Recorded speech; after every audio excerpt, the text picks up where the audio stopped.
Welcome to Monkey Talk, brought to you by The Bald Monkey Wrestling Podcast.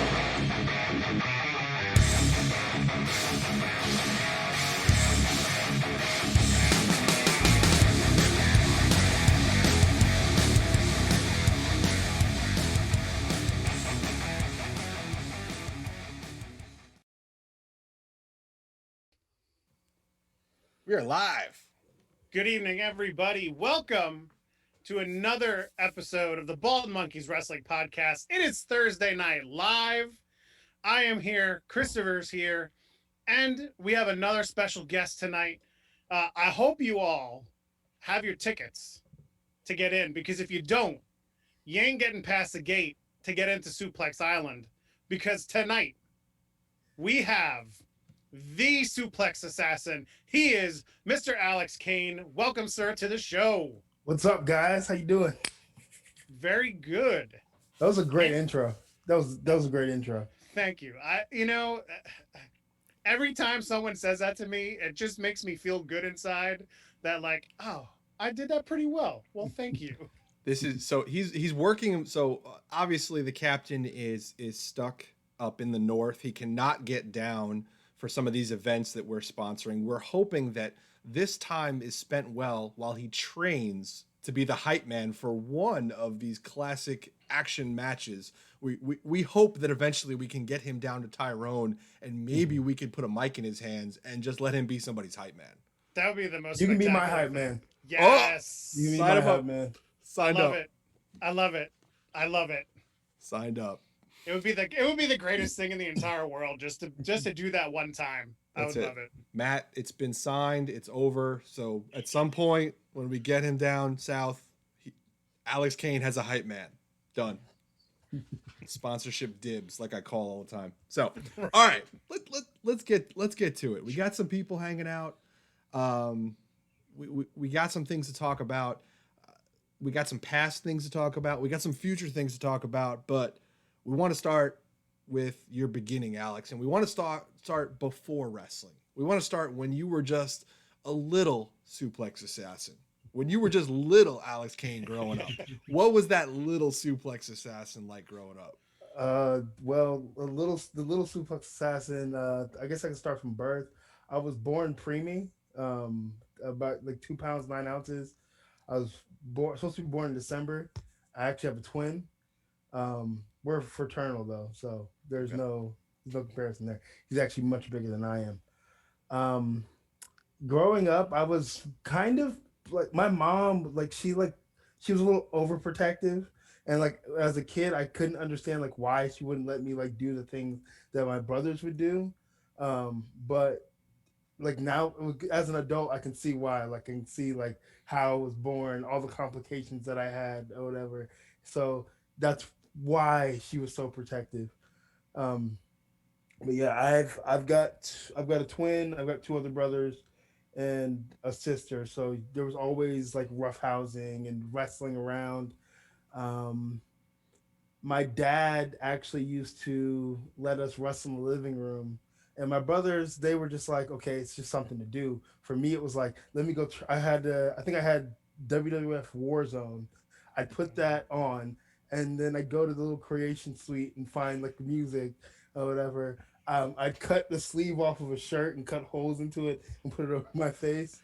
And then I'd take the shirt and I cut the sides off, like cut it down the sides. So I had like a Rey Mysterio type, like tunic type deal or whatever. Yeah. And I'd come out and I'd make a whole entrance about it. And then my brothers would beat me up. I was like, this is going one of two ways. Either you're getting beat up by your brothers, or your brothers are like, bro, we're just trying to play here. Like, get out of here. Yeah.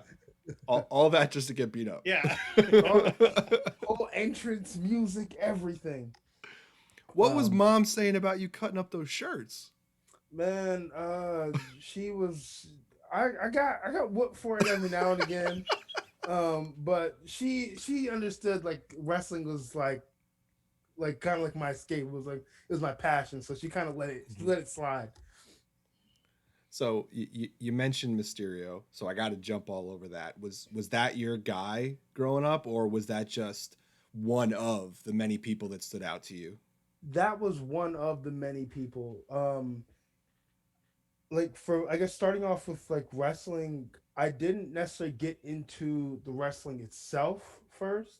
It was the pyro and the sets that they had because they were just so like they were so out there. Like it was crazy. So that's what I initially got into. But when I started to like watch wrestling, um, again it still wasn't like the I guess the technical aspect of it, but it was just like seeing these big dudes, these big muscle dudes or whatever, doing all these cool moves and stuff. Like I was just like I'm hooked on this. And Rey Mysterio, like from his entrance on, like you're hooked. Like especially when he used to come out of the floor. I Oh was gonna yeah. say that's the one, like where That's he. that Yeah, that's the one. You be trying to like find some way to do it at home, but you couldn't. Behind the couch, boom. Behind the you, couch, bam. I was gonna say you don't have hydraulics just in your floor. Like what kind of house you living in, man? Now hold on, but Chris, I know you're gonna go on, but I gotta ask. You talked about the sets and all of the production part of it. Now I know that a lot of the times are the sets now, like especially for WWE, are all digital. Yeah. Do you miss the old like actual like the fist through Yes. the screen and Mhm. the actual physicality of what the set used to be? Yeah, I missed that. I felt like I mean now like I get it. I guess it saves them money and they don't have to like do like a bunch of like construction, but it gave like the fist and then the like the old not the attitude era stage, but like the one where they came in with the ruthless aggression era. I can't speak. Mm-hmm. The ruthless aggression era. Made it made both shows feel extremely different. I mean, Mhm. they were, but it made them feel even more different than they are. Now it kind of just feels like they just changed some colors around and um, some of the superstars on the other rosters are different. But back then, I feel like it was like okay, like I felt like Raw and SmackDown were really competing against each other. Mm-hmm. There's always like what's going to be next, like what are they, what is this set going to look like this time, how are they going to set it up, like Yeah, this is whatever pay-per-view, what is it going to look like? yeah, and I also like that they had. Um, I kind of felt like the stage, the different sets that they had, like also contributed to the story of the show. Mhm. Um, Mm-hmm. so now when every set is the same, it's just kind of like now it just feels like yes, you're saying it's on pay per view, but it just feels like regular TV. I could see that. Yeah. So we're talking a lot about one product. Was that your main like product that you were watching? Were you a Raw and SmackDown guy only? No, not only I found TNA like I found I think I was like 8 or 9. I found TNA. I remember I'd stumble across Deep South Wrestling sometimes. Okay. I think I saw like FCW one time. Um, but yeah, those are I think yeah TNA, WWE, Deep South Wrestling. Yeah, those are the ones that I like found that I could watch. So you were consuming anything you could find essentially Yeah. to try to get more wrestling Hmm. because it was obvious that you felt something, right? Like you felt a Hmm. connection to it. You felt a Yeah. connection to the production, which Hmm. I love that that's something that you are talking about because we talk about it all the time that it's not Mm-hmm. just about what's going on in the ring, but it's Yeah. everything else that puts together a story and puts together that product. What was one of your favorite memories or first memories of, man, this is something that like I want to do or I want to be a part of? It was, I believe it was Jeff Hardy and versus the Undertaker when Taker was still the American Badass. I believe it was a ladder match It was. for the Mm-hmm. undisputed champ. Yeah, the Undisputed Championship. Um, yeah, that. I mean, I can't tell you the match move for move, but that moment I was like, yo, like I want to be Jeff Hardy. Like I want to be in this man's shoes. I want to do this. He took such a beating. He took Yes, he such did. a beating in that match, and I love that you didn't say like I want to be Taker. You didn't say like somebody being victorious. Mm-hmm. Again, we talked about this over the last few streams. You can still get over without winning. And Mhm. that was amazing in that match. It's funny that you say that. Like the past few weeks, like there's been things going on like the locker room backstage stuff, but a lot of guys like talking about like how they can't do like a squash match, or they can't or they don't want to lose because they did this at some other show. And it's like each promotion I think is their own universe. Mm-hmm. Yes, they're all kind of tied in together, but it's its own universe. So what a belt you win over here doesn't matter over here. Mhm. And also, if you can't look good, if you can't get over, like you said, or look good losing a match, you don't belong in this business. Because unless a booker really really likes you, you're probably gonna lose more often than not. And like a big thing, like if you can do other people over, that's going to do you more than just being able to win matches. Yep. Mhm. We can't all be Asuka. We can't all be Goldberg. We can't all be Matt Sells. We Nope. have to be other Yeah. wrestlers too. There Exactly. has to be another side of the story too. Exactly. So we'll get to that because I definitely have some input about that. But I think we need to get back to the captain and kind of how wrestling now becomes a little more part of Alex Kane. Mm-hmm. So I guess my first question is seeing where you started, in wrestling and then now where you stand here, did you play any sports, in school, in college, when you were growing up and everything? Growing up in high school, I played football, I did wrestling, and I did track. And then in college, I did wrestling and rugby.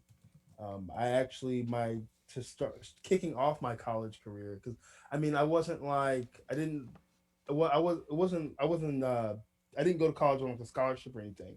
Mm-hmm. Um, because initially I wanted to just go to pro wrestling school, but I didn't have the money to do so. And my parents were really pressuring me to go to school, go to school, go to school. Didn't really want to be there, but I at the time I was an impressionable kid, so I was like, "Yo, let me do this for my parents." So let me find a reason to go.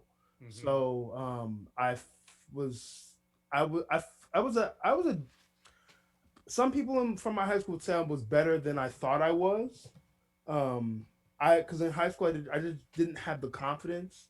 Mm-hmm. Like my coach would always tell me, even in college, my coach would always tell me, "You have all the tools to be great. You just have to put it together." And for some reason, I couldn't put it together. But to kick off my college, getting onto my college team, I walked on during their freestyle Greco camp. Okay. It was the first time I ever wrestled freestyle or Greco, and I fell in love with throws. I'm like, this is the coolest thing I've ever seen. And I mean, the throws in freestyle are way nastier than they will ever be in pro wrestling. Mm-hmm. But that's kind of where I drew from when I started professional wrestling. So you got past that, and now I believe you started with WWA 4, Yes. and a man that we have said this gentleman's name, or have had people on our show that have said this gentleman's name so many times, and that man is AR Fox. The whole Fox and show. How was it, you know, being able to study and learn and get taught, you know, by someone who has been there, has done it for so long, and like still, and it shocks me, and it's got to be a personal preference by him, but I mean I don't know, but he is so at the top of his game to this day. Like, what was it like to be taught by that man? Um, it was I'm like when I was looking at wrestling schools, like it was either Robert Gibson School in Douglasville, Georgia, or the A4. And I went to a show. I went to an A4 show, just see like what like the atmosphere was, and I loved that the students would come out like when they weren't having their match or whatever, they'd come out and they cheer each other on or whatever during their matches, and I just loved that. It had that family atmosphere to it. Mm-hmm. Um, so I think like a week or two later, I went up to the school to talk to Fox about joining the school.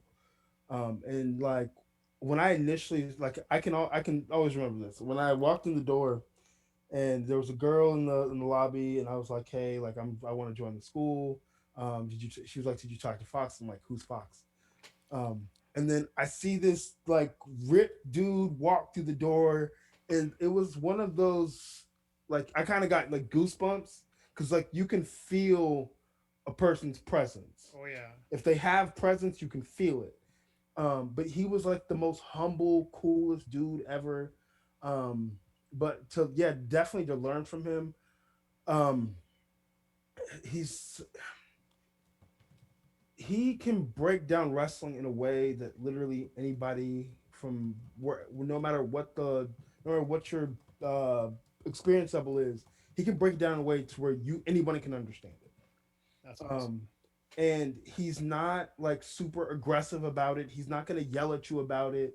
um he's so patient. Like sometimes I just wonder like how do you have this much patience or whatever. Like when I was first starting out, like it it came to me a little bit easier, but there were still some of those like showman things that took some time. And I'm like, this man, he gonna give up on me, dog. He gonna give up on me. I'm not picking this up like I think he thinks I should be picking this up. But no, he's always been in my corner. Always been in my corner. Nice. It's good to have those people that are behind you like that. Hmm. What was one of the biggest things that you took away from his training? Uh, the biggest thing, and I don't know how it is at other schools, but believing in yourself. And I know it sounds so corny, it sounds cheesy, and it sounds like something that is a given, but a lot of people don't believe in themselves. And that's what he is. That's what he's instilled in all of us. It doesn't matter how big you are. It doesn't matter how strong you are. If you don't believe in yourself, you're not going to get over it. Mm-hmm. Because in the ring, a fans can see through you.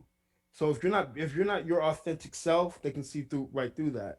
So like just in those moments you hit something big, it's oh the crowd's up or whatever. Instead of rushing into the next thing, take that moment.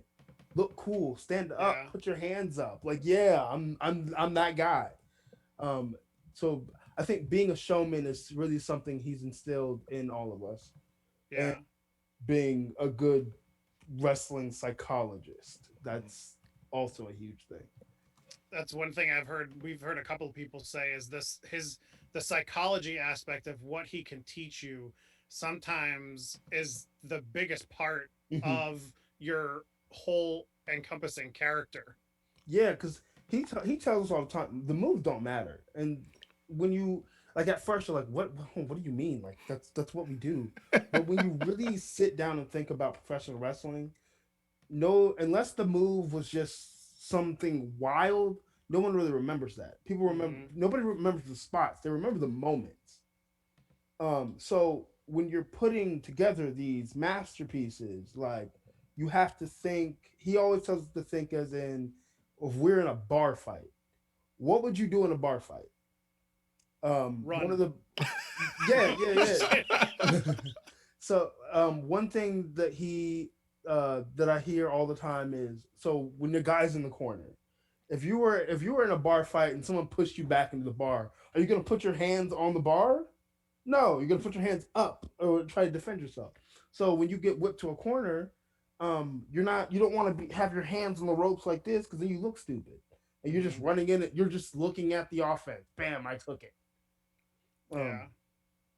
That's yeah. So simple stuff, but yeah, yeah, that's honestly It I goes never it even goes thought a about long how way. simple that is. it's the little things. That's what's important. It is. Now with the traditional wrestling background that you had, Mhm. did it help you when you got into the ring for part of, what professional wrestling is? Yes, it definitely did help with that because like in amateur wrestling, um, you kind of already you've if you come from that, you've already wrestled in front of a few thousand people. Mm-hmm. It's not under the same light, but you wrestled in for a few thousand people. So I wasn't as nervous as just being there. Um, yeah, I wasn't as nervous. I guess being on the stage. I wasn't as Mm-hmm. nervous being on stage. Is the best way that I can put it. Um, and then when it just came to like the chain wrestling aspect of it, that came super easy. Um, I actually had to like dial myself back, so I wasn't like killing dudes out here, just like not working with people. So I had to learn how to tweak it to where I can work with you, Mm, and not just I'm just gonna overpower you. yeah. Now you also played rugby. If Hmm. if anybody has not ever seen a rugby game or don't know what rugby is, you're kind of missing out. But basically, it's football with really no padding. What was your first bump like, having been hit, in rugby, having the wrestling background? What was it like when you had to take that first bump in the ring? Jarring, very Okay. jarring, because like even though they tell you to tuck your chin and bump like for like the first like week or two, I'd bump and my head would still hit the mat. Hmm. Mm-hmm. Um, and like I think for like 3 weeks after that, like having to like keep your chin tucked the entire time, like just all of the back of my neck was just tight and on Mm-hmm. fire, trying to get used to bam. And I mean sometimes when you certain moves you take, your head's still gonna bounce off the mat. There's really nothing you can do about that. But Yeah. yeah, that first bump was brutal. Running Now, the ropes was brutal. that's exactly the same thing that did Logan Creed say that last week, Christopher? That running the ropes, it just that first time is just, oh man, it messes you up.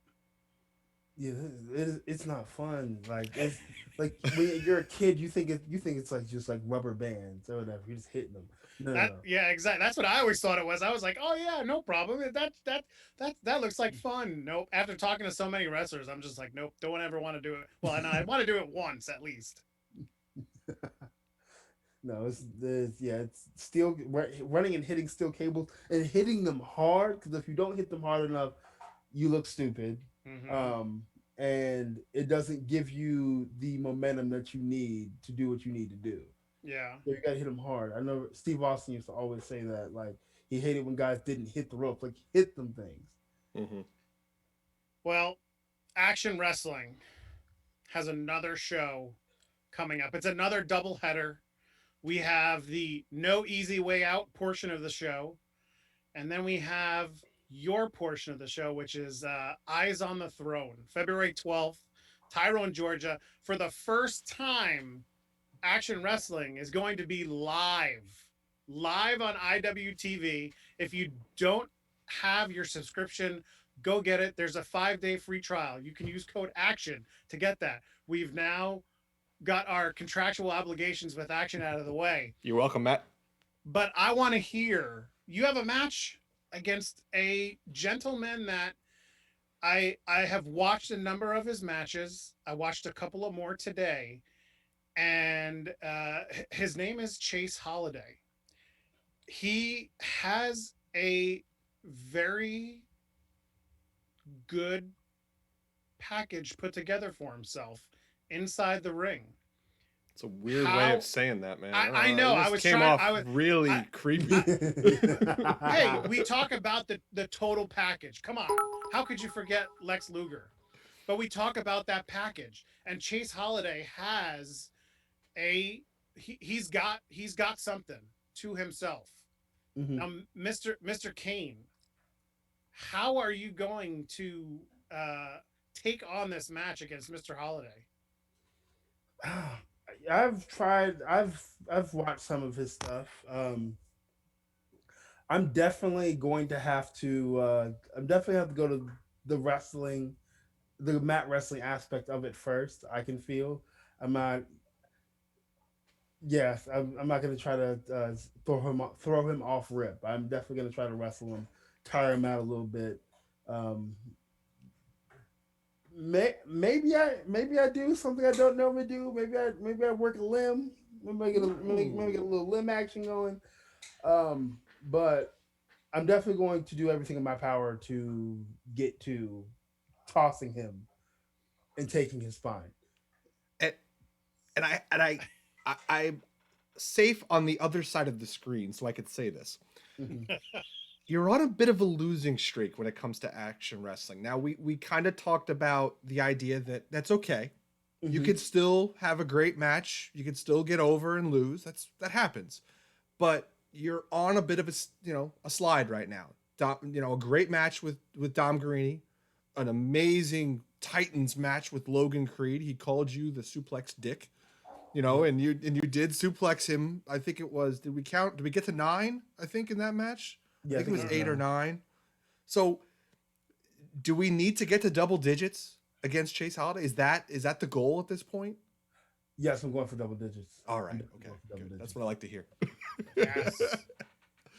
You heard it here first. Double Double digits. digits for Suplex Island, February 12th, live on IWTV. That's 2 points 10 back. and on.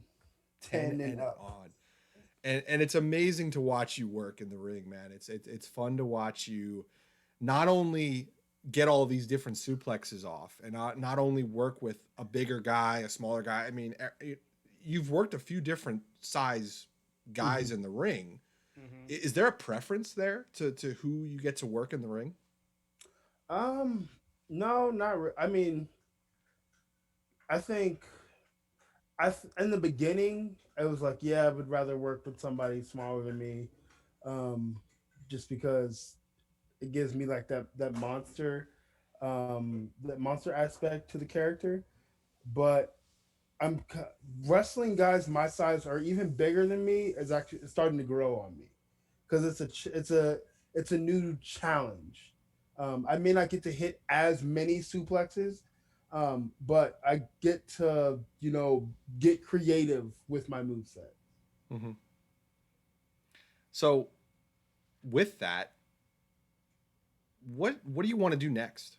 What do you want to get in the ring with anybody specific? Is there something that motivates you to continue pushing forward, especially on a losing streak? What's next for Alex Kane? What's the next destination for I Suplex think he's gonna Island? beat you up if you keep saying losing streak. Man, I mean, people. I mean, you go into these matches, you win. You're either gonna come out winning, or you're gonna come out losing. I'm motivating him. Uh, I'm motivating but him. I mean, a good competition is a good competition. Sometimes they get the best of you. Sometimes you get the best of them. But are you talking as far as action goes, or just wrestling in general? Wrestling in general. This is you. The action is one piece of what we're talking about tonight. I want to know about Alex Kane's future. What does the What future hold? motivates me? Um, definitely, definitely being a WWE superstar. That definitely motivates me. That's definitely somewhere I would. NXT is definitely somewhere I would want to be. Also, but I'm not just like zeroed in on one place. Like AEW would be awesome. Impact would be cool. ROH would be cool. MLW would be cool. Um, you know, I w- what really I just want to be the best. I want to be the best I possibly can be and be the best in the world at some point in my career. And that's really like the driving force behind everything that I do. You can You're see on the that. way. Yeah, Yeah. you're on the way. There's somebody in the chat actually said just the way you carry yourself. It just seems like you've been in the business for a much longer time than how long you've Hmm. been in the business, and that's part of your drive. That's part of Mm-hmm. your passion for the wrestling business. You hold yourself to a higher standard, and you hold yourself to motivate and get bigger and better every match. I can see it every time I see you in the ring. I joke about the losing streak. Honestly, every time you're in the ring, I see you improving. I see you finding the little things and getting better at them. And I see you early at the event. I see you there late at the event cheering everybody else on. That just speaks to who you are, and I commend you for that. I have so much fun. Like when I'm seeing, like I consider everybody in the locker room. I mean, unless something were to ever happen, but I mean, I've always had a good rapport with everyone in the locker room. So like I consider them all of my friends. We may not be like going and hanging out on nights that we have off, but I consider them all to be friends of mine. So when they're out there, doing the damn thing, like I want to be out there. If I see something cool happen, like I'm gonna react like I like a fan would. Yeah. I'm a fan of a lot of these people. So, I mean, I don't know if you've ever heard some of my reactions, but yeah, I'm out there having a good time. Like, and that's I think some people think that I'm like just like this super serious guy, but I'm not. I'm really not. You can see it in my entrance. I I come out there hype. It's time to go. Yep. Now, about fans, if anybody wants to go see a number of good matches, just go online, go to YouTube, and watch the series of matches that Alex has against Damian Tangra. Oh my god. They are absolutely like clinics. They are so good. I mean, there's three, I believe, outside of Action. There was one that happened at Action that I know of. Mhm. And I'm sure that there's at least two or three other ones that are out there, but Yeah. go watch those, please. If you do anything after this episode, follow Alex, follow us, and go watch those matches, please. Damien he's so smooth. He's so smooth. Um, he's such a good dude. It was actually he was the person I won my first belt from at the school. It was the only belt that I've had so far. But yeah, that match, yeah, every match that I have with him is magic, and I wish I could wrestle him more often. On some of these some like I want to wrestle him at Action again, and it's definitely something I want to do, and just any of these other places that I'm at. Paradigm, I would love to work him at Paradigm, but yes, if I could wrestle him, I could wrestle him every day, honestly. It's cool because it's like you guys are kind of both pacing each other almost. Mm-hmm. You're pushing each other, and you're going to keep crossing paths and keep having great matches, and it's going to be fun to watch and see if you guys continue on this parallel. And where else, like you said, where else can you guys have a match at? Mhm. How many different logos can you guys wrestle in front of? Yeah, that's the goal. All right, let's get out of the ring. I think I did okay. I defended myself. I'm not going to get beat up now at the next show. We'll see. Nope. You might just sneak up behind me and suplex me out the building. It might happen. That'd be great. But let's get out of the ring for a second. We want to learn more about what do you do to keep busy outside of the ring. Working out does not count because that's not a hobby. That's part of work. What does Alex Kane do to just kind of pass the time if he's not doing something wrestling? I play video games. That's I've been playing. I have a PlayStation. I mean, I have an Xbox One, but I have a PlayStation 2 also. I've been playing SmackDown Shut Your Mouth a lot. My girlfriend thinks it's kind of weird that I can still play these old games sometimes. Like she asked me, like, what makes it so much fun, and I'm just like, it was done so well. It was simple. The replayability is there, like, because like mainly when I play wrestling games, I go for the story mode or the season mode aspect, create your own character or whatever. And Here Comes the Pain and Shut Your Mouth. The stories are they're repetitive. Yeah, they're very repetitive, but I can always get into them. No matter how many times I play, I can always get back into it. So yeah, video games is also, I play The Sims a lot too. Playing God is just so much fun. That's the title of the episode. that I think that's the title. I think you nailed it right there. Yes. I'm out here creating titles. So, Chris, is it my turn? Is it your turn? Are It's you your done? turn, Did we find Captain. everything? Okay. We're I don't good. know. We're good. We're We're doing good? good. We're good? I was a little bit nervous that I was gonna get suplexed, but I'm good now. Oh, you still No. are. I'm PayPaling or Venmoing him some money. You gonna slide And somebody in? when he sees you, he's just gonna suplex you. So we'll get that taken care of. I better But tuck the chin. yeah, exactly. Now, outside, we're still staying outside of wrestling, but kind of still with wrestling, and we're going to talk about traveling. You've been traveled a little bit around. Do you have Mhm. any funny stories, interesting stories, a cool place that you had never gone to before? While you've been traveling. Uh, I'm sorry to disappoint you, but no, not really. I don't have any. Really, I don't really have any funny stories. I feel like he No. can't tell us something. I feel like there's Yeah, something there. there's something No, there. yeah, yeah. There's definitely. I mean, there's stuff there, but I don't want to get anybody in trouble. No, yeah. That's so see, we're working on this coffee table book that Mhm. has no names on it. So this is the captain's idea where we're going to get stories from wrestlers, but they put no names on it so that way nobody's harmed by the stories. So Yeah. we'll talk to you in the green room afterwards and maybe we'll get those stories. Yeah. But now, if you're on the road, is there somewhere? We're going to talk food. Is there somewhere that you enjoy stopping for that snack on the road when you're driving to one place to the other? It's funny. From traveling with Bobby Flacco, the amount of times that I have, he has he has got just about everybody hooked on the Pilot gas stations.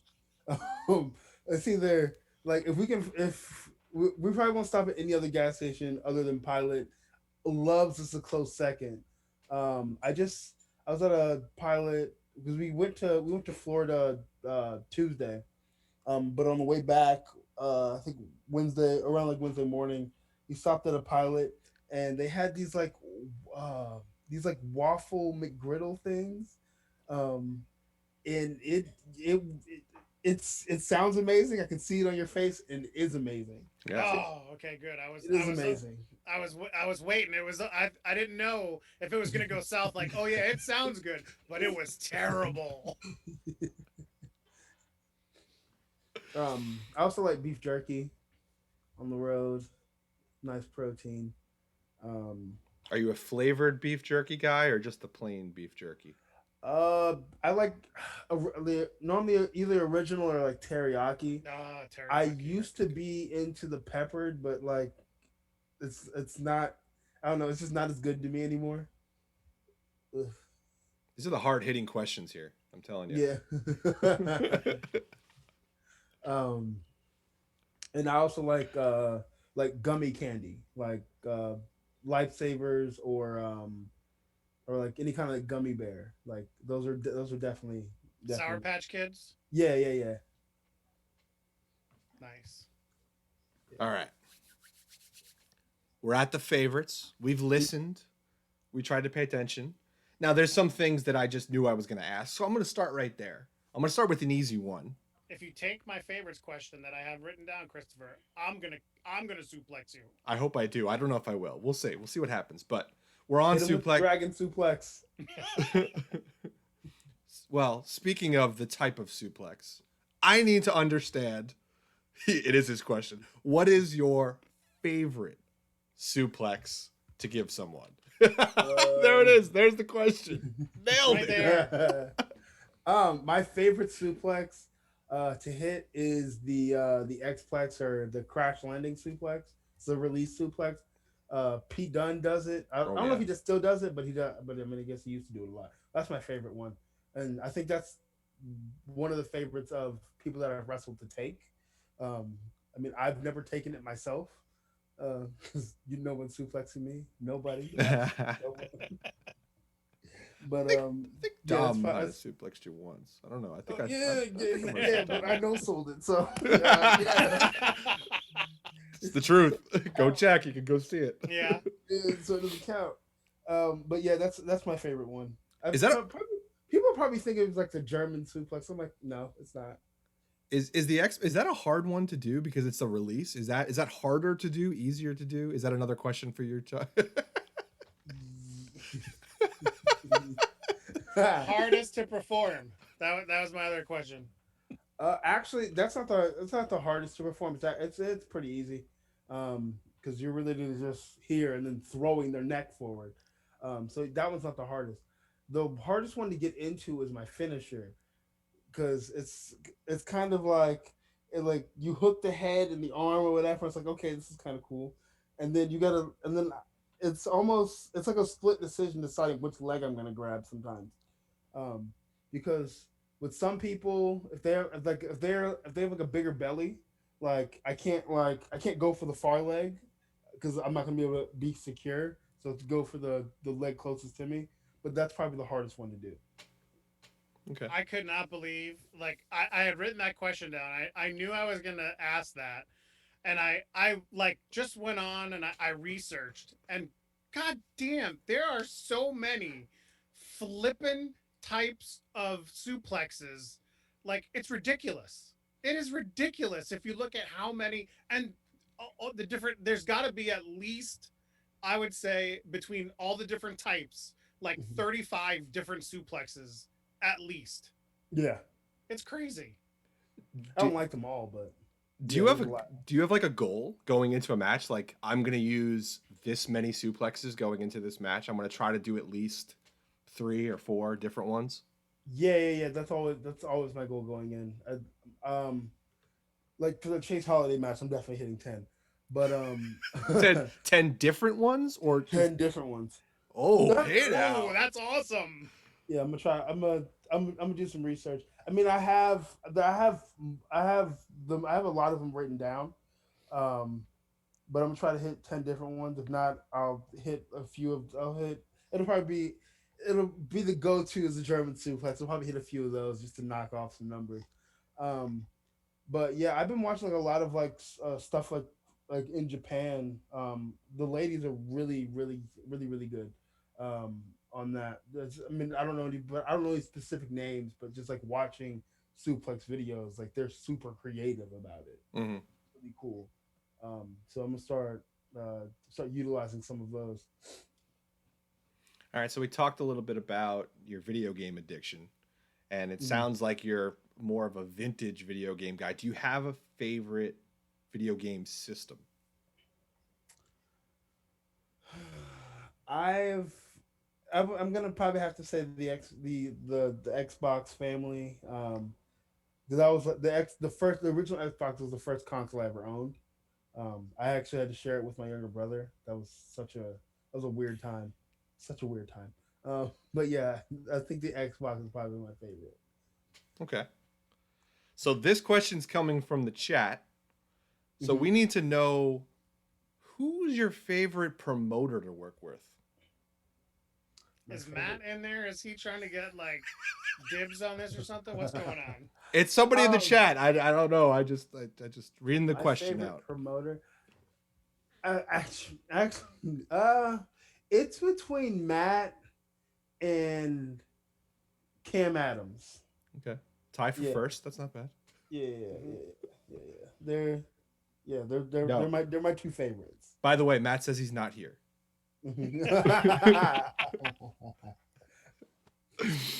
Love Matt's definitely my favorite promoter to like talk to. Um, he's extremely knowledgeable, and he's real. Like he ain't pulling no punches, and I respect that. All right.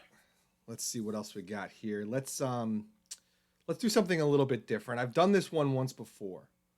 So you seem to like wrestling a good bit. You have a good knowledge of different wrestling areas, different wrestling promotions.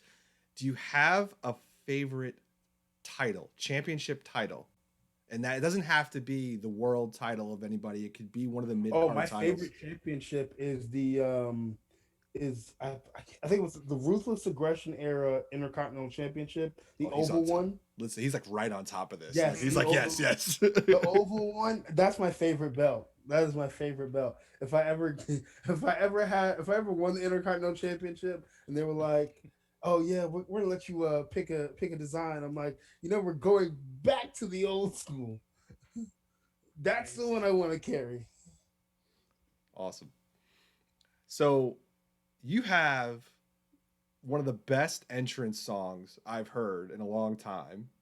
It's might be made for somebody. I don't know. It's got somebody's name in it. Do you have a favorite type of music? I don't know if it's. I don't want to assume that your favorite type of music goes with your entrance music. But what's your favorite type of music? um, I'm probably gonna get some stuff for this.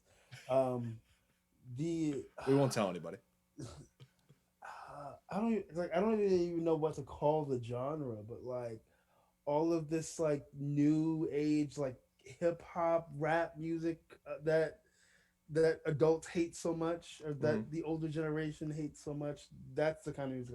Because like when I normally listen to music when I'm in the gym or I'm in the car. If I'm in the gym in the car, I'm trying to get hyped. I'm trying to get turned. Um, uh, so yeah, that would definitely be my favorite kind of music. Is there a favorite song? As of right now, my favorite song is by Takeoff. It's called Last Memory. Is it Takeoff? Let me see. Let me make sure. Let me make sure. 'Cause I This don't is where want I to. have to write stuff down and go like do my research after the interview and be like, I don't know that. I'm gonna go listen to it though. Come on. Alex Kane never leaving because he's always putting in work. Yo, look, like all of my friends at the school at the A4, they will literally sing that every time I'm around. What does that? How does that make you feel? I think I sometimes I get a little awkward about it. Like I'm like, oh my god, like you guys or whatever. But then sometimes I'm like, you know what? I think I did a pretty good job in choosing an artist and to make this song, because like I mean, people are always coming up to me like after shows, like, hey, like who made your music, or where can I listen to this? So with all of those questions, I actually put it on Spotify.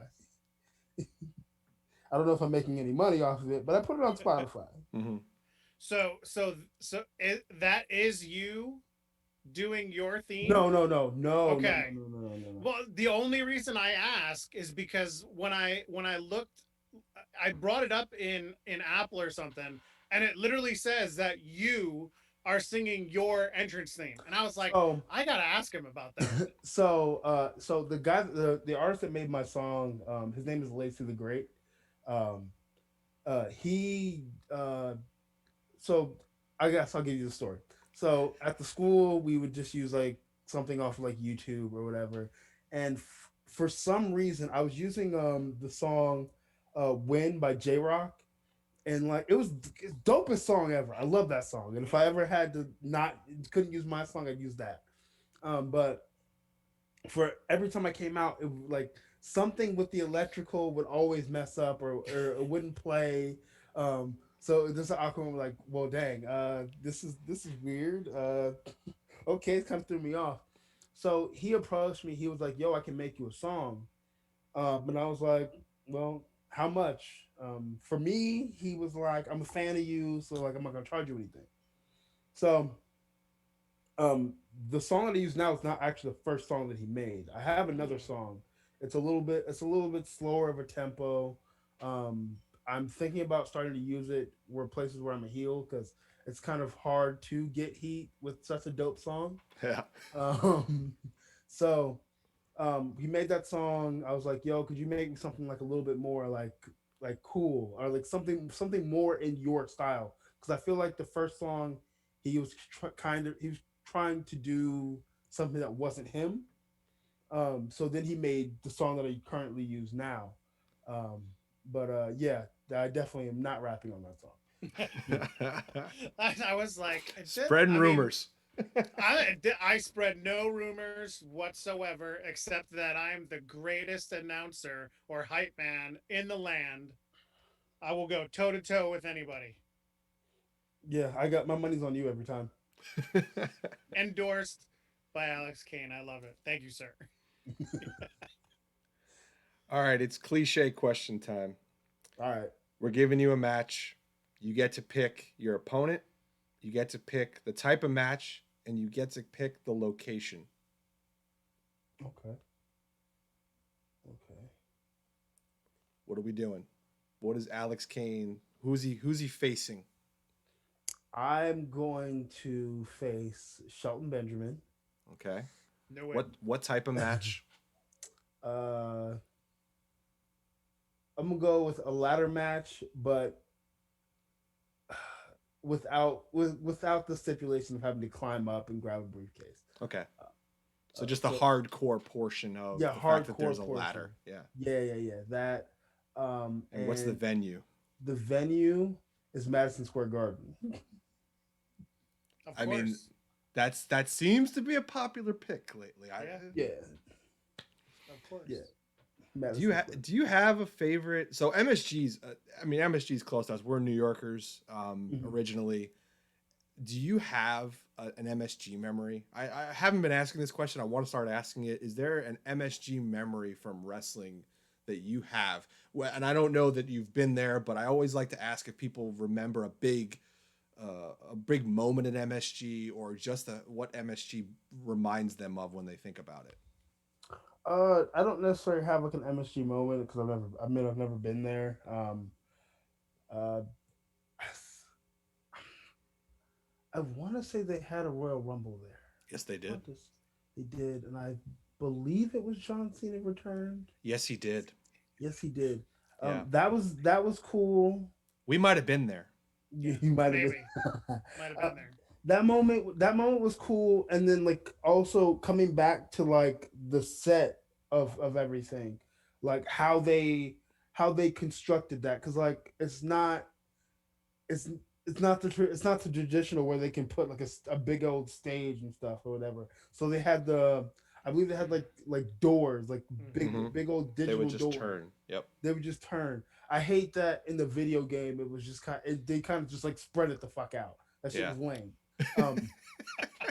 They just spread it out, but just like that was really really cool for me. But as far as like, just like a memory, nah, not really. Other than John Cena returning. But that's interesting that you pick MSG, even though you really have you've never had a chance to wrestle there, or you've never been there to watch anything. Mm-hmm. I feel like if iconic. you were going, it's an iconic place, and like if you are obviously so many iconic matches have happened there, and like I feel like if you wrestle at the Madison Square Garden, like I feel like you've made it at that point. Mm-hmm. But I don't care where you are at on the card. If your main event or first match, like you've made it. The other thing that, like, in my opinion, puts MSG above so many other places is it's still here. It's been here for a while. It's still here. Whereas, like, some of those other places that have had, big pay-per-views or iconic matches, they might not be around anymore. So, you don't have the chance to go there, to either wrestle or see it or whatever. I actually like it because it's a smaller arena. It's not one of these giant stadiums. It's not one of these huge places. Like it feels a little more tight, which reminds me a little more of what I love about wrestling, is just that atmosphere of a smaller venue and everybody on top of each other, and just the eruption when something big happens. I definitely. It's a more intimate setting, and it's like, and I mean, I guess in like every arena, like all eyes are on you, but in Madison Square Garden, literally all eyes are on you, because it's. I remember it kind of looks like a funnel. Yeah. In a way. Yeah. So like. It's tight in there. Yes. Yeah. The old MSG, they renovated it a little bit, and it's a little bit more open space, but man, it's tight in there. There you just feel like the walls are right on top of you, and it's the coolest feeling when something big happens. All right. Did I steal all of your questions, Captain? Do you have any others written down there? No, you pretty much stole my Okay. my two other questions that I had written down. But one thing that we've asked some people, we got what you enjoy to listen to, but is there some a what's the term, Christopher? It's escaping my mind right now. Guilty pleasure. Is there a guilty pleasure, like on a Sunday night? You're having a nice intimate evening at home and you're listening to Frank Sinatra. Like, is there anything like that some of you like, what? You listen to X? Frank Sinatra would be Um, badass though. That'd be baller. I mean, that's no, Sinatra. I do not listen to Frank Sinatra. I do not listen to Frank Sinatra. Um, I I like R&B, and a little bit of gospel. Uh, Okay. I I grew up singing in the choir and singing chorus and stuff like that. So I mean, though now I don't really like listen hearing my own voice. I mean, I can still sing, but I'm not singing for you. It's not happening. I'm not gonna do that. That'll kill the whole vibe of the suplex assassin. They'll be like, Yeah, I "Oh, was this gonna guy say sings. it's a This guy's the fuck." totally different podcast. But yeah, that's definitely a guilty pleasure of mine. Listening to some gospel or some R&B. Nice. Now you mentioned uh the your match that you picked was a ladder match. Have you been in a ladder match I yet? haven't. I have not. I've not been in a ladder match yet. I'm. I don't know if this sounds like, I don't know, lame, but it's like there's certain match types that I'm kind of like holding off on, as far like, I guess, waiting for like the money to be right, and not Mm-hmm. just doing it just to like have something go viral. You know. Um, I mean, if it falls into my lap, it falls in my lap. Like I wrestled for this one promotion called Victory Championship Wrestling, um, and we did a cage match. In that, it was like I think it was a triple threat team cage match. That it was the worst experience I've ever had in my life. And it wasn't that it was painful. Like taking the cage to the face isn't bad. Getting thrown into the cage isn't bad. But just like the overall experience is just like, no, we're not doing this. We're not doing this. This is a no. You learned your lesson. Yes. Yes. So I got one more question. It's not really a favorite, but Hmm. we know you're the suplex assassin. We know you're from Suplex Island. How did the moniker and the nickname come about?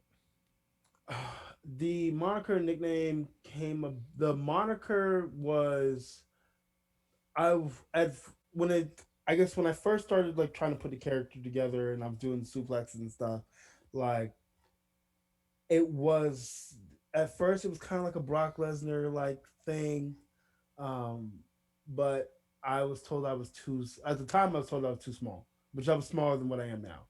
Um, So just throwing people around, and also just throwing people around like Brock Lesnar does, that doesn't that doesn't make people think of Alex Kane. It makes people think of Brock Lesnar.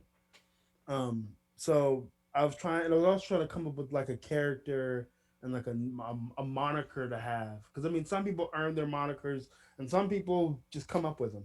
Mm-hmm. So I was playing one of the 2K wrestling games, and I was creating a character, trying to like get some like visual of what I want to be, and I think I saw assassin somewhere, and I'm like, what assassin? I mean, there was that one wrestler. He was just the assassin. But I was like, suplex assassin. Oh, I this love could it. this could be cool. This could be really cool. So I think the next like Thursday night show that we had, I ran with it. Um, and then the Suplex Island thing is I didn't want to just be from my hometown, which is Villa Rica, Georgia, um, and shoot, if you want to say that. I didn't want to just be from Georgia, so I was trying to find some, and also like I've had people say like, oh well, there's already Suplex City. Like, okay, and Suplex City, Brock Lesnar throws Germans. He may throw a overhead belly to belly, and he might pull out a gut wrench, but he ain't doing. But other than that, he ain't doing much else. Mm-mm. And even on that front, we are very different. Um, just in how we go about our business. And I wanted something cool because I was tired of hearing people say Suplex City when I get to tossing people. So I tried. So I was like, well, what's bigger than a city? An island. It's going to a fucking island. Fuck a damn island. And I'm glad that people. You get some fans that still say Suplex City, which is fine. It's gonna happen. But I'm glad that people um like they get the whole Suplex Island thing. They think it's cool because I think it's cool. Um, and uh, like just how it's been able to evolve into uh, I'm gonna get like boarding passes made. So I can start putting opponents' names on it. Um, at some point, I'm probably gonna sell like plane tickets and stuff like that as far as merchandise goes. But like I have a green screen. Um, Mm-hmm. and I don't do promos for every single match, but matches that I feel like are like I don't know, like marquee s matches. Mm-hmm. Um, I'll pull up the green screen. I'll cut a promo, and then I'll put an island backdrop Mhm. on it. Nice. Just to give that little island feel. And it's not always a beach. I did one. I think the one I did for my match with Damien, it was like uh, it was like a it was like a condo esque, but it had like the beach like backdrop outside of the window of the picture. So like I try to switch it up like different parts of the island so it's not like stagnant. Yeah. Mm-hmm. But it's a lot It, of fun. it's funny that you brought up about the plane ticket and all that kind of stuff because if I didn't get stuck in work late today, I was actually going to put together like a little ticket that said like admit one to Suplex Island. I got a feeling that might be in the edits for the for the episode later on. Right? That's all I got, Christopher. All right, we got through favorites. We got through favorites with a Little extra. little extra in there. So I got one more for you, and then on to the big question. But first, we started at the beginning. We got all the way here. We got through your wrestling training and career. Now we want to know about what would happen if you got to speak to 10-year-old Alex Kane. What kind of advice do you have for 10-year-old you? Advice for 10-year-old me. First off, I tell 10-year-old me you're not gonna be as skinny as you are right now. You're definitely you're gonna be jacked. You're gonna be jacked. Um, I would tell, I guess seriously, I tell myself like don't like because there was a few times where I felt like I wasn't actually gonna pursue professional wrestling. I almost gave up on it. I would tell 10-year-old me not to do that. To really believe in yourself, um, and also don't take crap from anybody. Because when I was coming up, I was bullied for being skinny and having a large head. Um, yeah. This is a big Um, dome right here, man. This yeah. is almost size 8. Like I got a big head. So yeah, I took 10-year-old me. Don't take crap from anybody. Believe in yourself. Love professional wrestling with all of your might. And don't question yourself too much. Follow your gut. Follow your gut. Nice. I like that answer. Awesome. You guys are I probably expecting something like super no. intricate. No, we've had people go from like all the way to like along the lines of what you said, like don't take crap from anybody, like just stick with it, like don't worry, like things might get shaky. And then I was it Logan or it was someone Logan not too said nothing. nothing. Yeah, he's like I wouldn't tell myself anything. He needs to learn for himself. Yeah. So we've run the gamut on that question. So And there's no you, wrong answer. no. There That isn't. You just gonna leave you have all this information. I just gonna leave 10-year-old you high and dry. I would tell 10-year-old me to invest in Tesla. You know. Oh wait, oh we can't do that kind of stuff. That we can't. No, it's only advice. Okay, fine. Yeah, I That's, think that's yeah, it's We've only we've advice. warned Marty of that. We can't do that. I know, right? I know. Speaking Yeah, of they always which, do you have that question lined up, Captain?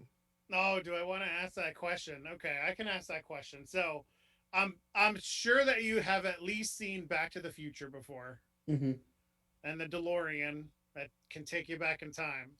There's another iconic movie called Bill and Ted's Excellent Adventure, where they travel back in time in a phone booth. Yeah, I've seen that. I just So watched the new the Bill and Ted the third yeah. one. Yeah, I just watched that a few months ago. I haven't seen that one yet. I have to see it. But if you had a choice, what are you going back to the future in? Are you going in the DeLorean? The DeLorean. I'm not going nowhere in a damn phone booth. What?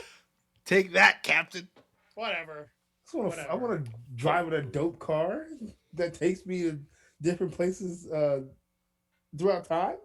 No, let's get into a smelly phone booth. That sounds great. Yeah. Why is it gotta be smelly? Do you see how like we talked about small MSG? Think about a phone booth that big. Two guys Whatever. stuck in there flying around. Come on. Two guys, bro. They had like 10 of them in there when they were going back to the high. Well, whatever. Anyway, we got to get to our last question. We're not sponsored by this company yet, and we probably never will be. But I don't No, care. don't say that. Don't Oh, say that. Can't even get them to follow us. yeah, I know. We can't even get Speak them. it, in, speak it into existence. They gonna follow y'all one day. They are gonna follow us, and they Promise, are gonna promises. support us. We even have a flipping T-shirt about it. I got bugs flying around me right now. We got stickers about it, but it's Oreo cookies. And what we want to know, and what the world wants to know, is Alex Kane on Team Single Stuff, the traditional Oreo, or Team Double Stuff? Ooh. I think I'm about to disappoint somebody right now. Ooh. Oh man. Definitely team single stuff. We were doing so well. We were doing so well with the DeLorean. We we were good there, and then you come with that. Alex, you let me down twice, man. Twice. First it was the DeLorean. Now it's the Oreo cookies. Okay, what's the reasoning? I gotta hear it. Uh the dunk really for me it's the dunkability. Like trying to dunk a I feel dunking a double stuff is just it's got too much going on. Like I just the single stuff is just the right amount of cream, the right amount of cookie. I can dunk it in the milk, and it's just the right amount of mushy softness. Double stuff is doing too much. Not saying I'll never eat a double stuff, but it's not the go-to. Well, you made one person happy in the chat, but you made me very disappointed. But that's okay. We'll get through it. We'll survive. I believe all the tallies, double stuff is still up in the rankings. So I'm not worried about the onesie twosie single stuffs. Hey, in the end, we all get cookies. Exactly. There you go. That's all that matters. In the end, we all get cookies. Alex, thank you. It's been a blast. We've had a great time tonight. We've kidded, we joked, we got a little serious. We appreciate you spending any time with us at all. Yes, thank you, sir. Where can people find you? Where can people go support you? We talked a little bit before we got on the air of all the different places you have out there. Where can people go find Alex Kane? As far as social media goes, it's the Suplex Assassin on Instagram. And then on Twitter, it's Alex_Kane11. As far as shows go, of course, I have action on the 12th next week. This Saturday, I wrestled David Ali at Battle at the Gray Bell. I think it's All Star Professional Pro Wrestling. You are correct. Yes, I am. And then later, I believe it is February 26th and 27th, I'll be wrestling up at Paradigm in Jeffersonville, Indiana. Nice. And I heard we got some merch. We got some merch. Yeah, merch. Yeah, this shirt's kind of cool. All my merch is on prowrestlingtees.com. The name of my, you can either type in Alex Kane or type in Suplex Island. I named the store Suplex Island. But yeah, all my merch is there. Oh, because a very certain person is probably gonna hear this and they're gonna be mad at me if I forget to plug this. We'll also be at Victory Championship Wrestling on February 13th, out in Gadsden, Alabama. Okay. So if you don't know where to find Alex, he just named a bunch of places. He's everywhere. Go check him out. I cannot believe you are not blown up more than you are right now. It's coming. You're doing a great job, man. I'm gonna start like every day, every other day, just tweet like, hey, I'm like this amount away from this many followers. I'm this amount away from this many followers. It seems like those posts work really well. They seem to work. I always retweet because I'm like, dude, if you are not following this guy, you need to follow him. Like, seriously. If you haven't watched his matches in action, you need to watch his matches in action on iwtv. You have to. If you don't want to pay the $10 and take the 5 free days by using code ACTION, then go to YouTube. Watch it. Yeah, I got a bunch of YouTube, Matt says shh. He still needs to book him. So shh. Don't let him get too big, too fat. Pump the brakes. Alex, thanks for your time tonight, man. Everybody else, thanks for hanging out in the chat. Go check us out on. Thanks for listening to me talk. Thank you listening. Very much. Of course, go support Alex. Go buy a shirt.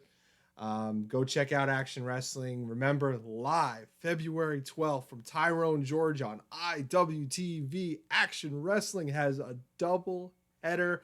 I will be there. I am so excited. I might be picking up a big stock of new t-shirts. Very excited about that. And we got something else in the works that we're going to be announcing soon, so stay tuned. Thanks, guys. Appreciate everybody hanging out, and we'll see you next time. Stay safe and check out some indie wrestling. Go have some fun. Do that. Be good. Watch indie wrestling. We're out.